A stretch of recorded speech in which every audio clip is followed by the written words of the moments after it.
Bismillahirrahmanirrahim. In the name of God, the most benevolent, the most merciful. Alhamdulillah Rabbil Alameen. All praise due to the Lord of the worlds.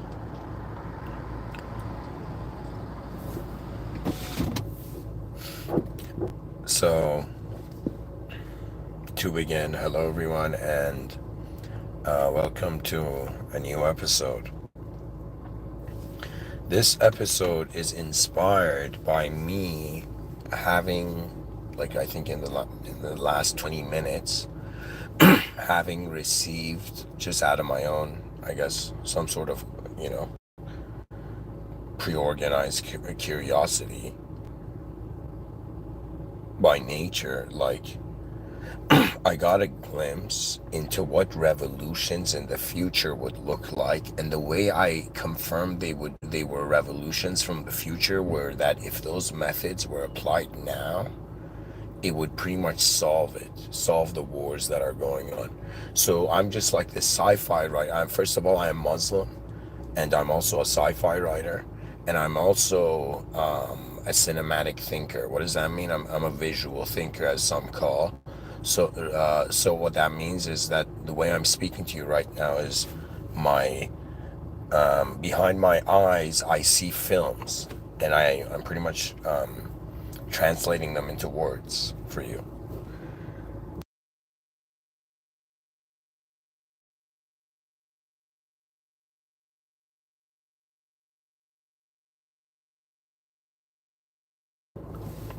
All right.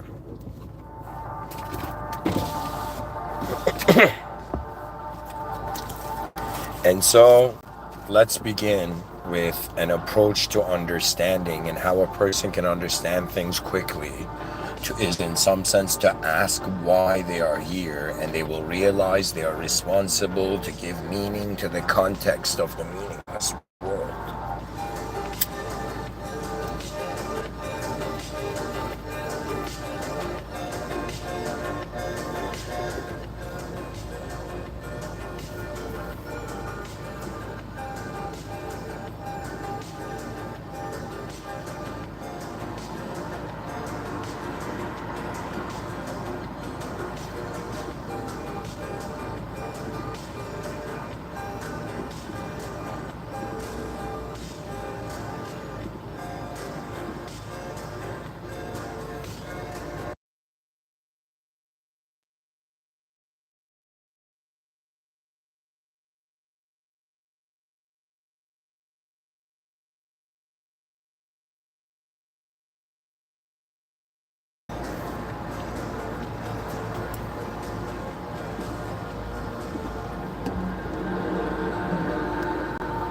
All right, let's go. Let's do this. So, how is a futurist sci-fi writer going to give his fellow comrades, his fellow Spaceship Earth crew members,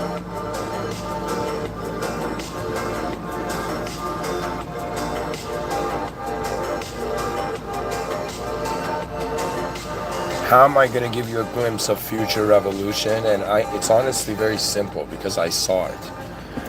And I started off by telling you, I got to find a gentler song, honestly. I can't do this. All right.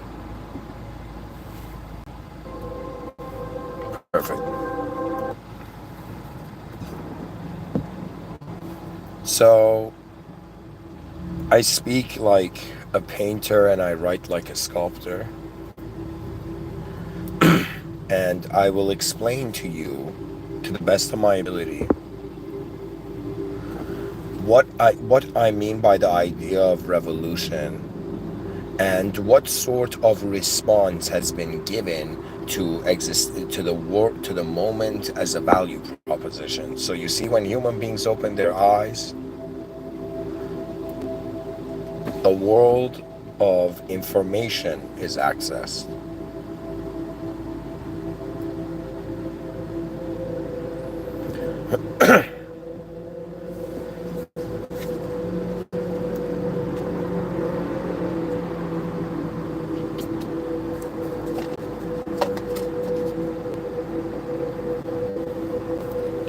Think of it this way, that revolution is a symptom of the ignorance of a societal structure. I don't want to get all Karl Marx about this, but I wondered about what human struggles were, and it was honestly the inability of a young species to manage resources properly. And this was due to the undeveloped nature of man. And in 2024, we ask ourselves what sort of world, not just leaving behind for all the unborn future generations watching us, but what sort of world are we walking towards? Are we in, actually? And so these questions, which are very important and must be engaged at some point throughout the lifetime, are being somehow the attention of the human being is ignoring these questions. And it's pretty much, do you want a comfortable simulation or do you want an unknown truth?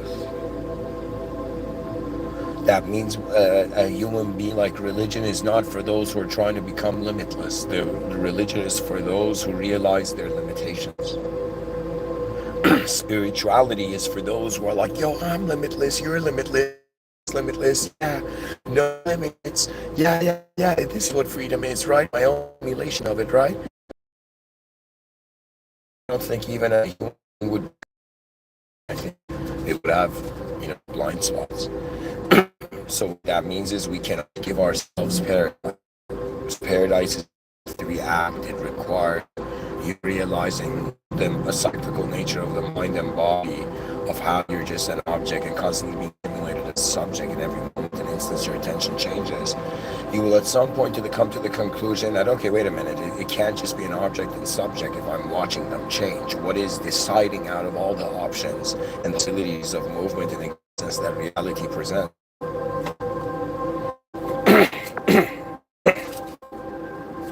And so, if we are all like 8 billion candles in a dark room, what is the point of us illuminating the cosmos? In what presence, and in whose presence are we, in some sense, being a light for, right? And the fascinating discovery was that the human nature, if you like these are the options they're giving. This is the civilization 1.0. These are the options. One option is, after 4.5 billion years, a creature considered becoming conscious the greatest strategy because it thought it has better ways to survive, but it did not realize it will get access to pleasure and pain. So there was a time in evolutionary biology, 100% like this must be, like, there's an accuracy to this,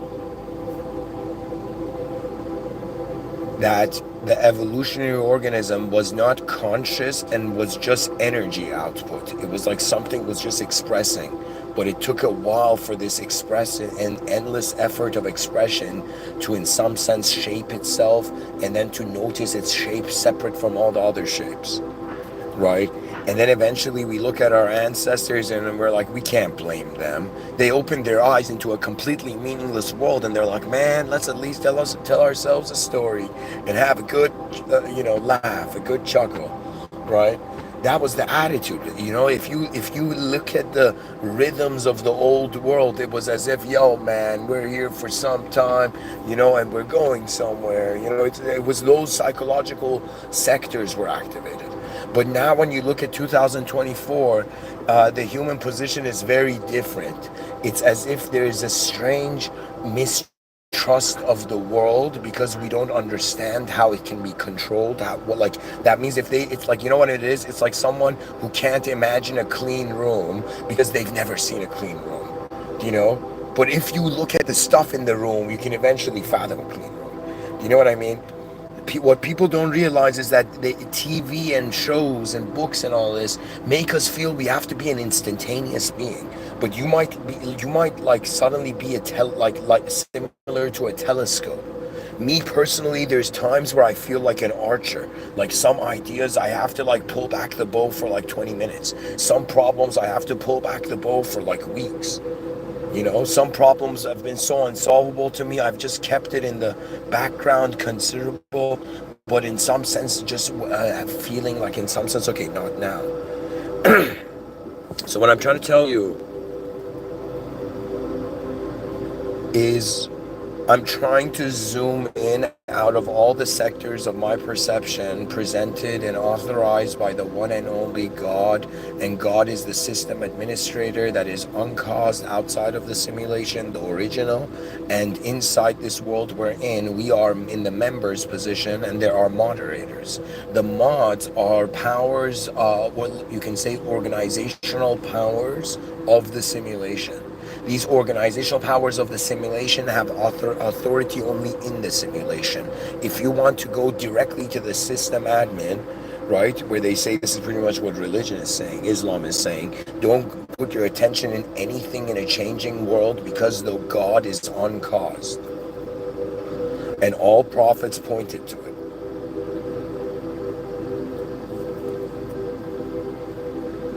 To an originalism, as if there is a simulated thing going on. It's as if there's an unworthiness vibe going on in the deeper cores of what it means to be a human, right? And that unworthiness is because we have been stripped away from our collective honor. Do you know what that means? That means the moment they brought down the era of kingdoms, that was the moment where honor left the cultural program. It couldn't handle it anymore. Our collective honor is us realizing what is important from the moment we open our eyes in the day, in this value proposition that is life that we get, from opening our eyes. What do we do? How do we organize the value system? How do we contextualize our perceptions? They don't teach any of this because it's unteachable. Why? Because it's very strange. The fact that 8 billion beings in a chain pulling off that there's something static is like remarkable. It's like, do you understand? Like, I think honestly, the reason human species, I'm just from a sci-fi angle, I'm saying this is all playful and don't take this seriously at all, what I'm saying. What I'm saying from a sci-fi angle, it's as if extraterrestrials haven't invaded Earth. It's like breaking news in all TVs. Extraterrestrials haven't all are staring at us, and they're like, whatever they call fingers, like on their chin, like philosophers, like, what am I looking at? All the extraterrestrials are shocked, fascinated, surprised, and they all burst out in laughter, realizing our species humorously and ingeniously simulated a simulation inside a simulation to feel like it's in control. But there's actually a transcendental agency. So it all needs to relax. Notice the system administration is going on, right? So it's as if the extraterrestrials are staring at us. It's like, well, this doesn't make sense. 8 billion beings on this planet, and it's as if, in regards to the total true potential of their intelligence, they're like swimming against the river and wondering why their lives are tough in their personal simulations. In the outer simulations, no choice. You just survival forth. You gotta fix this if you want to live more than a bewildered, objective beast. Civility is a luxury. You don't understand. Just to be civilized, it's like, go watch Animal Planet and you'll realize, like, okay, crocodiles don't have manners.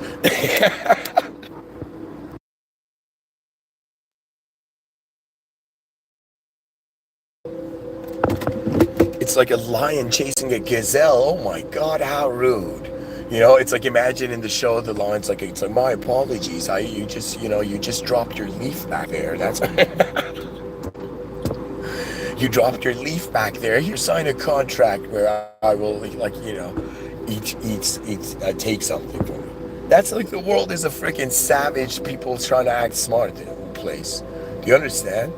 But in reality, civility is that greater story, living in the subjective dimensions of man's mind, that I am not just a fucking bunch of atoms here. Okay, that there is something that access perception. I have lived life that even experiential limitations. I every day and been simulated subjectively, and I've acted okay one day.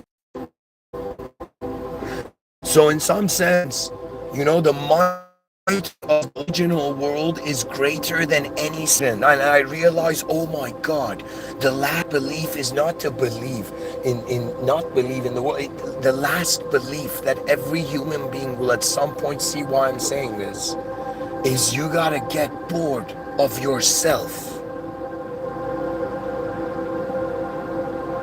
And that is rare. I think maybe 5% of the species is actually at a point where when they look at human life, they're like, okay, what's actually going on here? I'm noticing simulations. There's okay, and let's count the simulations on Earth. Let's play that game.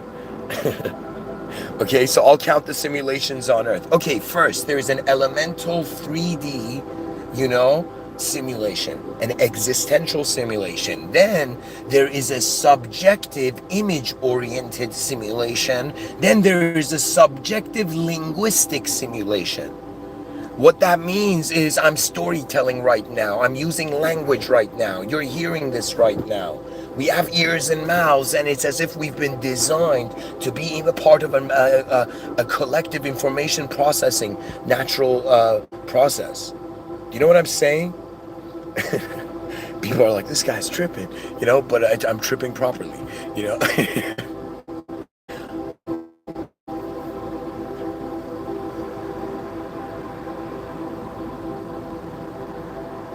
It's about the fascination for the greatness of whatever that was here. I don't care what ideas and egos there are out there. They're unfathomable. I tried it once and I got a bit, overwhelmed by it and a bit startled, and I just stopped. One night, let me tell you what I did for fun. Okay?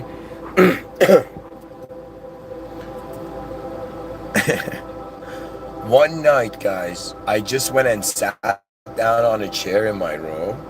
I closed my eyes and I just tried to imagine how many minds were moving, how many humans and minds and inner lives just like my own were happening in the, let's say, a 1,000-kilometer radius around me.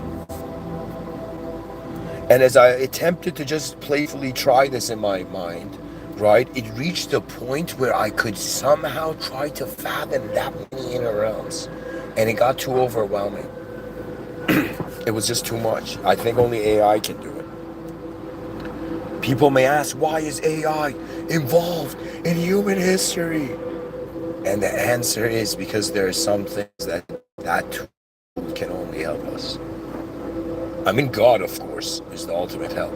But I'm saying that there's a reason it's here.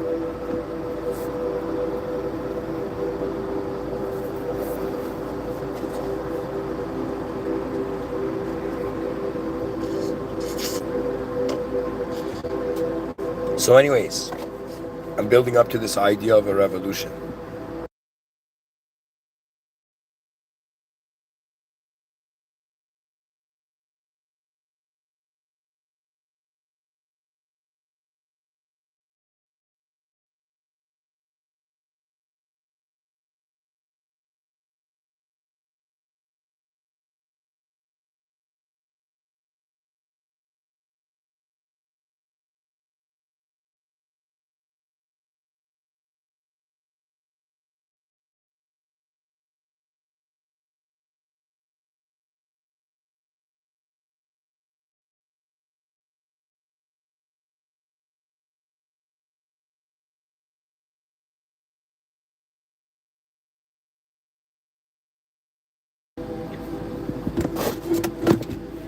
So, let's get serious here.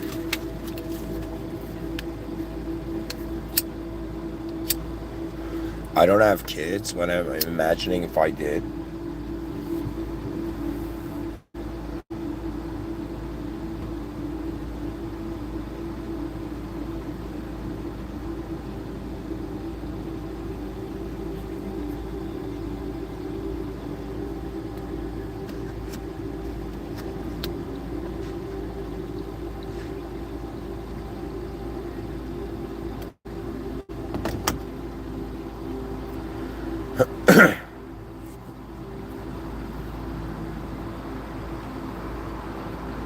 So we gotta start from this. Um,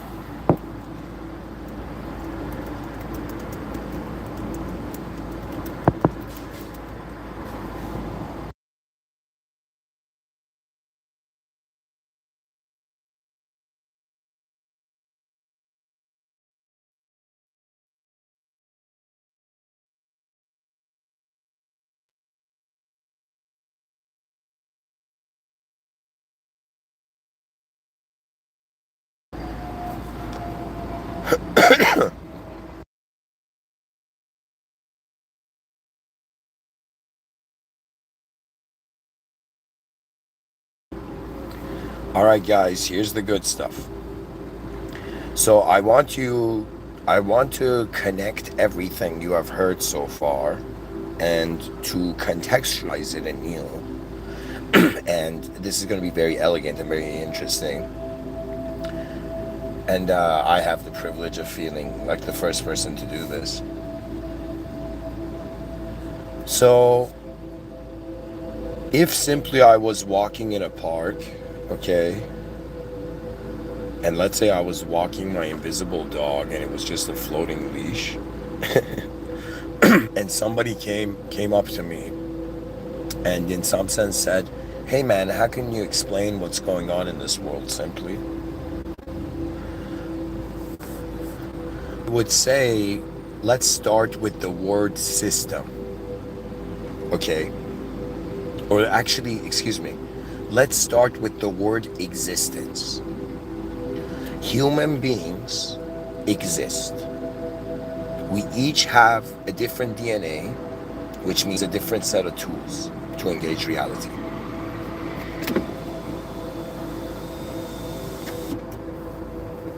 We are unique, with different capabilities fit for different moments.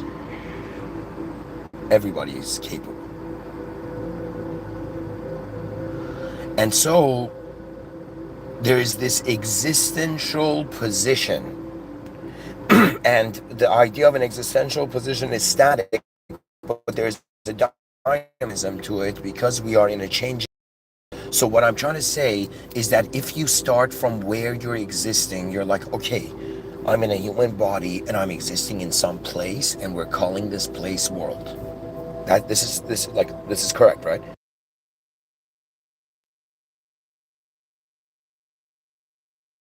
So we're inside existence. We are existing, and how we are receiving our existence feels like we are inside of some sort of system.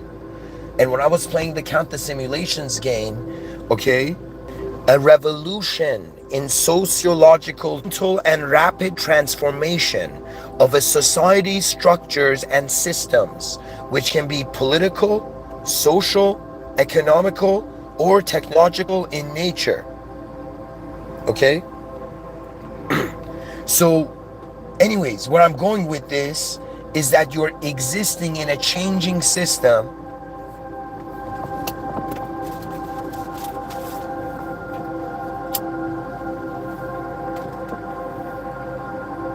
You're inside an existential system, and you find yourself to be a member because you realize you didn't create the world, you just entered it. This makes us guests here. But it does also fit the imagery of a testing zone. This is a performance review. Just to exist is a performance review. And it's about how much we notice where we are. Now, there are storylines, and based on the levels of consciousness. As this yoga teacher in India, like where I attended for like a month, I think 3 months or something. Maybe I think only a month. I don't know that. But anyways, what it was that this yoga teacher came up, bless him, and he said consciousness. So I'm gonna explain to you the 3 levels of consciousness. It's funnier if you were there. Anyways, so where I'm going with this is I'm trying to explain to you when you wake up and you look at what's going on, you're existing. So yes, you can agree on that. Then this is an existential system. People can agree on it. It's happening systematically. It's going forth and changing. So far we have the whole species agreeing, yeah man, it's an existential system. Fair enough, right? Now the next point is, inside this existential system, it's coming across as a sort of distinction between an original causal point and a simulated effect. And this is, the secular has gone this far up the mountain, but the religious go a bit further, where they have this notion where the uncaused caused causality in which we are an effect in. So pretty much I'm trying to tell you, when you look at this existence, it's a system. When you wonder about how the system is happening, how it's even here, you realize you didn't create the system. You did not create the geometry of trees. You did not create the emotionless faces of fish. Do you understand? You did not create penguins capable of putting on their own bow ties. The majesty of this world is equivalent in entering a remarkable world. You know, people go on vacations, you don't get it. Just being something in a place where nothing is an option is like, whoa. Anyways, I'm walking over here.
I want to tell you, dear listeners,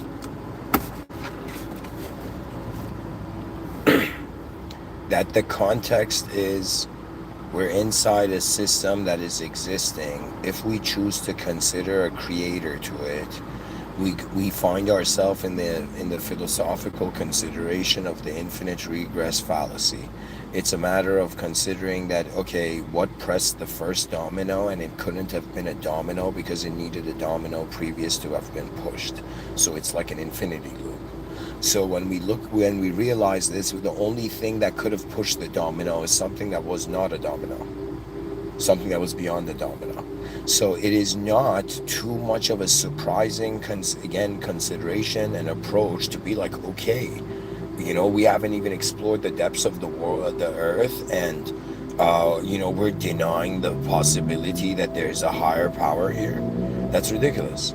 So if there's a higher power here, it would fall into this metaphor of the system administrator, the system admin that I'm creating for the secular audience, right? Like, to be honest, from my own, you know, angle, I think I'm doing an ingenious chess move and contribution to civilization, right? By pretty much saying, yo, secular people, the same idea of a system administrator creating a sort of video game where there's moderators and there's members and there's NPCs and there's even, you know, offline beings and all this, right? It's eventually, I'm telling you, like in this video game, of life, right? Instead of it being a 2D video, a 2D pixelated screen, right? You're a three-dimensional, okay, a video game character, okay, in a three-dimensional video game. Now, as a three-dimensional video game, the question comes, what other dimension can I be in then? Because three dimensions is covering the whole space, right? So this is where you got to look at what you have access to. It's like the main point of being a strategist is pretty much looking at what you have to work with.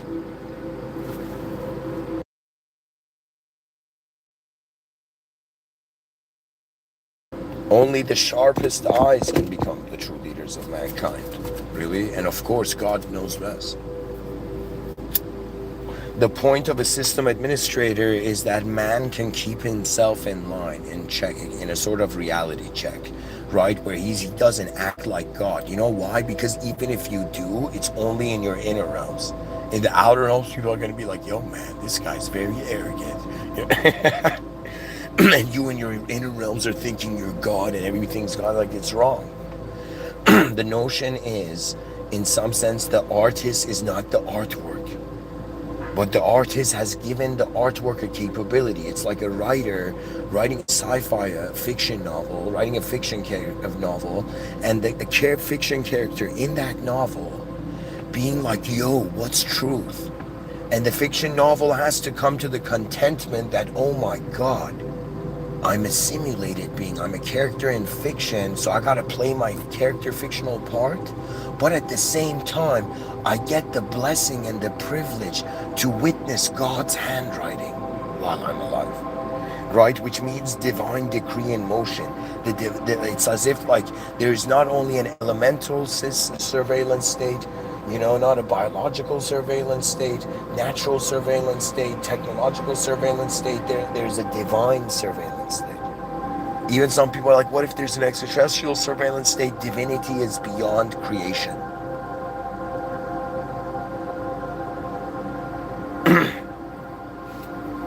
So we gotta, I'm pretty much saying, like, if you're a level 1 to 2 human, pretty much as a level 1 to 2 human, you pretty much settle down in the notion that you're a character in a story living for the betterment of the story. But as a level 3 being, you're not just you're the objects you identify with and the subjects you identify with and have throughout the lifetime until now. You are also noticing that you're not the only one in the room. It's as if being teleported in a house party and then realizing, oh my God, there's a host to this world. It's not about just hard work and good karma, guys. It's about that there's an intelligence here. It's more fascinating than aliens and super intelligent computers. It's like the fictional character contacting the author or being contacted by the author. Being contacted by the author, that's God can do anything. But man contacting God, man has a sort of impurity cycle that he needs to purify in his nature through. What that means is at some point you got to just feel the burden of the story you've been telling yourself and then put it all down, become a simpler, minimalistic human being, and realize all the future expectations you had on what will happen or what you have to be or how your desires should be manifest to you and all of that. All that is given to God, and God is just like you're a peasant and this is a king that wears the world as a crown. It's a presence beyond us. That means the feeling of what I feel in prayer is like, you know, how can I say it, like a peasant who had rolled in the dirt of the world, you know, just suddenly coming in the presence of the Almighty, right? And feeling that, okay, I didn't create this world. Why am I acting that my perfection has to be absolutism? And in that moment, I felt like level 1, the body bowed. My body was like, okay, short-term strategy, survival and health, but long-term strategy, we're all exiting here. In regards to the dimension of objects in the body. Level 3, the mind was like, yo, it doesn't matter every night I go to sleep and I vanish and I come back. The mind doesn't have a fear of death or change. The mind has fear of not knowing what to do with infinity. You don't understand. Your mind doesn't fear the world. Your mind fears the infinite. Your body fears the world because it's like a melting candle. But the light of the candle, light can illuminate from anywhere at any time, from any candle.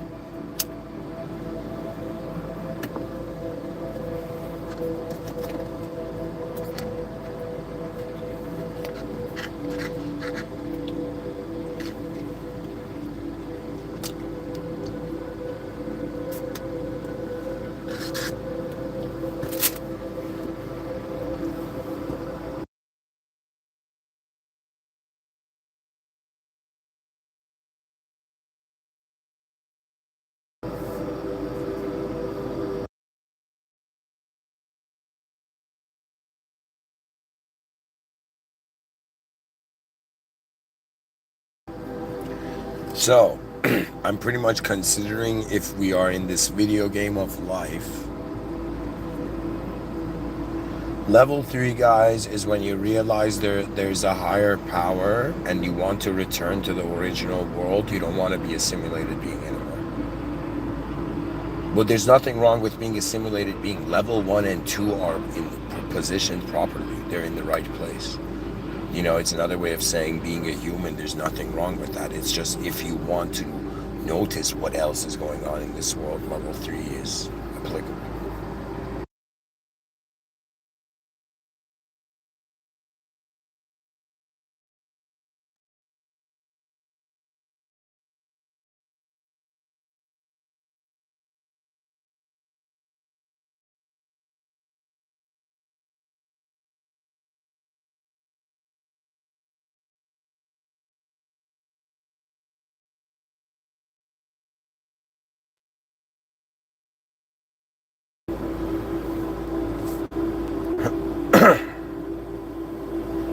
So, let's get to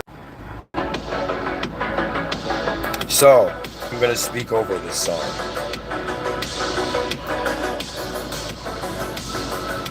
So where was I going with this? Our eyes open, we find ourselves in a simulation. We realize we have also created a simulation inside the simulation called language. It's as if the world being simulated wasn't enough. We needed to personalize it. And now once we personalized it and truly became individuals with names, we found ourselves truly alone in this world. And so it was the next step. The staircase keeps going. We must be fearless in our attempts.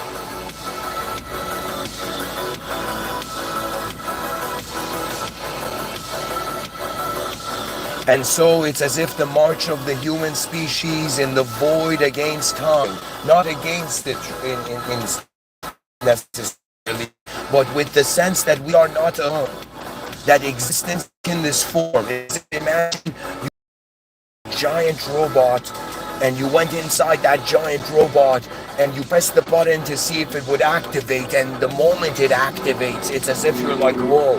And so the human species is in a similar position. 8 billion human beings waiting to activate into their collective natures, into the realization that there is above all forms in this world an uncaused system administrator, the great destination that all souls are piloting towards. It's as if, where did the body want to go? Maybe Mars. Where did the mind want to go? You know, let's say to the highest, greatest dimension, to paradise. But where did the soul want to go?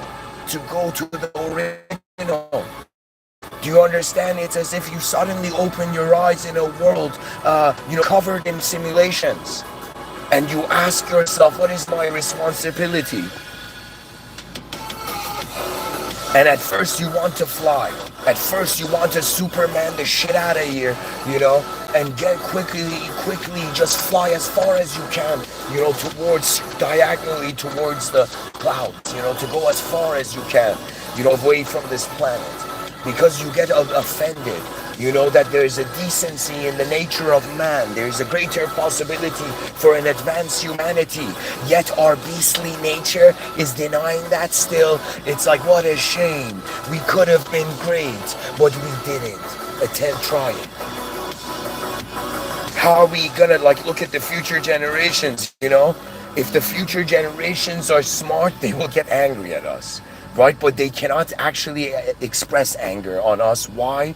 because this is what the cards they've been dealt. We've given them their game.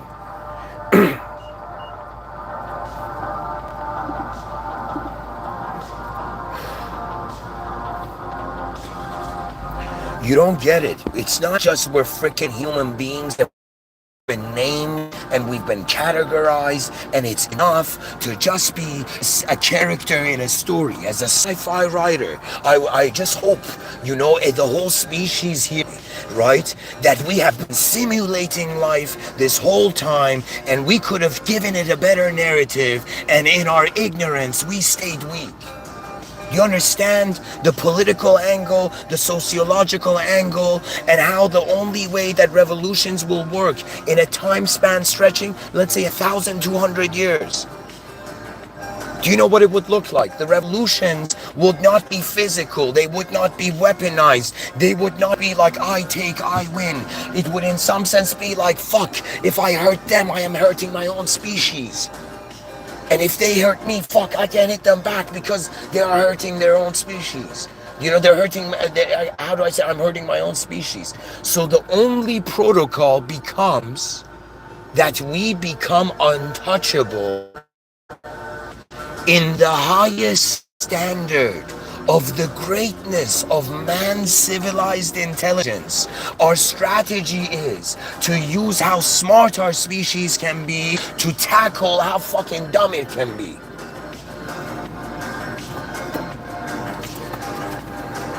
Sorry for being this intense, but this is why we're alive.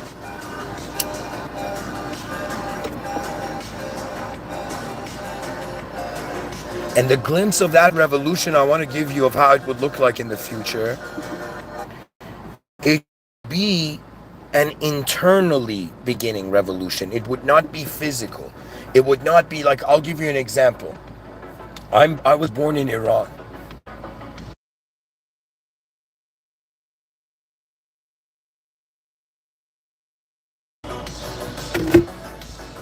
And as someone who was born in Iran,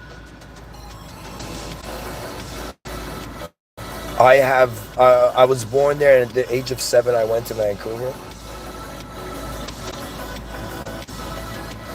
When I think about that theocracy, for the longest time I thought the solution was like a religious king just needs to come. But then I realized, no.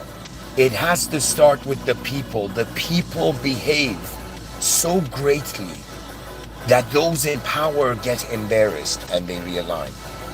And so the greatness of mankind comes from greatness in all dimensions and sectors of its activity. Your mind must open up to how you're not just responsible for yourself. You're not just responsible for others. You're not just responsible for the destiny of the world, the destiny of everyone, and the destiny of you. You're responsible to notice in this lifetime the higher power. And what the higher power is a return to the original. So the greatest revolutions would be those who behind their eyes have returned to the original, and through the original field of being walk through simulations. Thank you for listening. Bismillah ar-Rahman ar-Rahim, in the name of God, the most benevolent, the most merciful. Alhamdulillah Rabbil Alameen, all praise due to the Lord of the worlds. The glimpse I'm trying to give you of the future, let me actually paint it a bit more. It would be as if in the future, imagine a human being wakes up their eyes, and opens their eyes in a human body, and they realize the only way they're biologically working is every organ of their body has a membership subscription. If they don't pay the membership subscription, in some sense they won't in some sense be what you call free. So that human being in that society where everything, their biology that shouldn't belong purely to their soul in some sense has been commercialized, and has been attacked and invaded. And so that moment must come where man realizes his powerlessness and realizes the powerfulness of God, the one and only original being. So there's an uncaused power source for causal beings freaking out. Thank you for listening. That was like me giving you a glimpse, but there's so many ways you can envision it. Your mind has to ask yourself, what does your species truly deserve? And what does the mind truly deserve? An advanced communication and advanced behaviorism of mankind. What does the body deserve? An advanced physical civilization for mankind. And what does the soul deserve? An advanced return and remembrance of the origin. And for me as a human being, Islam called me forth. And I answered. I understood. And its majesty is beyond. The system administrator can bring you unimaginable perfection, but man is limited to imaginable imperfections. Like right now, you looking at me, that's you're probably having it, imaginable imperfectionism as well. Anyways, thank you for listening. Rise, mankind, rise in the sight of the one and only. I speak as a singularity. Have a great day.